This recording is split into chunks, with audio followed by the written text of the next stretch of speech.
अस्सलाम वालेकुम व्यूअर्स, मैं आपका सईद अली बावा। इस वक्त ये जो खूबसूरत बादलों भरा मंज़र, ये दरिया और ये बोटिंग और ये हिस्टोरिकल प्लेसेस मैं आपको दिखा रहा हूँ। जी हाँ जनाब, ये इस वक्त मैं आपको दिखा रहा हूँ फ़्रांस के शहर पेरिस के दरिया के कुछ मनाज़र और यहाँ की हिस्टोरिकल बिल्डिंग्स। कोविड-19 के बाद जो थोड़ी सी पाबंदियों में नरमी आई है, यहाँ के लोगों ने उसको बड़ा एंजॉय किया है। कैसे एंजॉय किया है जनाब, इसको आप इस वीडियो में देखेंगे।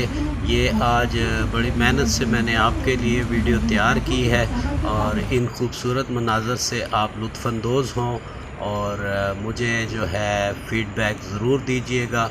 और ये जनाब आपका अपना चैनल है BFP TV। BFP TV को आपने लाइक भी करना है, सब्सक्राइब भी करना है और दोस्तों को भी शेयर करना है। यहाँ पर आज शाम को एक तकरीब भी होने जा रही है और काफ़ी हल्ला गुल्ला है और कुछ थोड़ी सी मैं उसकी वीडियोस आपको भी दिखाऊंगा। जैसा ये वेदर आप इस वक्त देख रहे हैं और आप इसको एंजॉय करें जनाब और देखते रहें मेरा चैनल BFP TV और कमेंट्स में मुझे अपनी राय से ज़रूर आगाह करें और लाइक भी ज़रूर करें। ये खूबसूरत सी जो बिल्डिंग्स भी मैं आपको दिखा रहा हूँ पस मंज़र में, इस दरिया के दूसरी तरफ ये पेरिस की बड़ी हिस्टोरिकल बिल्डिंग्स हैं और इनकी एक अपनी ही अलग हिस्ट्री है।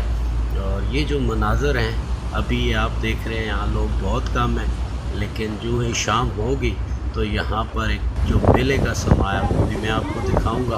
और अब आप रहें मेरे साथ और देखते रहें।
这一次我真的睡着了。